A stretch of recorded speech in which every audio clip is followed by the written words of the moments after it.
कभी पीएम मोदी के नजदीकी रहे आंध्र प्रदेश के पूर्व मुख्यमंत्री चंद्रबाबू नायडू आजकल सलाखों के पीछे हैं। 9 सितंबर को कौशल विकास घोटाला मामले में तेलुगु देशम पार्टी के अध्यक्ष चंद्रबाबू नायडू को सीआईडी ने गिरफ्तार किया।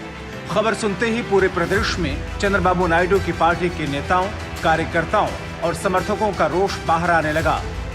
ये विरोध और हंगामा बढ़ता ही जा रहा है। यहाँ तक कि अब विपक्ष के कई नेता भी चंद्रबाबू नायडू के साथ में खड़े हुए दिखाई दे रहे हैं। इंडिया गठबंधन के नेता और यूपी के पूर्व मुख्यमंत्री अखिलेश यादव ने ट्वीट कर केंद्र सरकार पर कटाक्ष किया।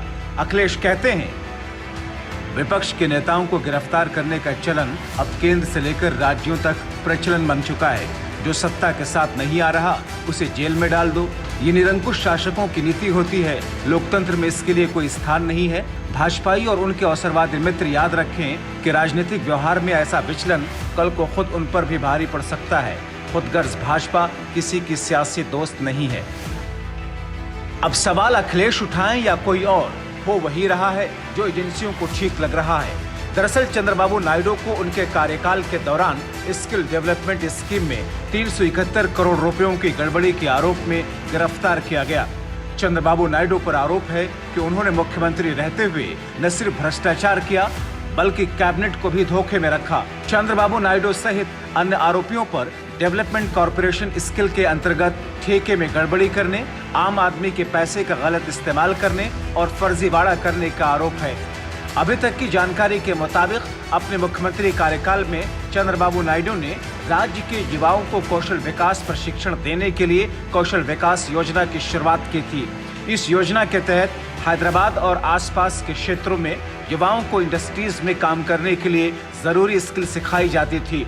इस पूरे प्रोजेक्ट में 3300 करोड़ रुपए खर्च किए जाने थे और इसी में चंद्रबाबू नायडू पर गबन का आरोप लगा। अपनी गिरफ्तारी पर प्रतिक्रिया देते हुए चंद्रबाबू नायडू ने सोशल मीडिया मंच एक्स पर कहा, मैंने पिछले 45 वर्षों में निस्वार्थ भाव से तेलुगु भाषी लोगों की सेवा की है। मैं तेलुगु लोगों के हितों की रक्षा के लिए अपना जीवन बलिदान करने के लिए तैयार हूँ। कोई दबाव नहीं है।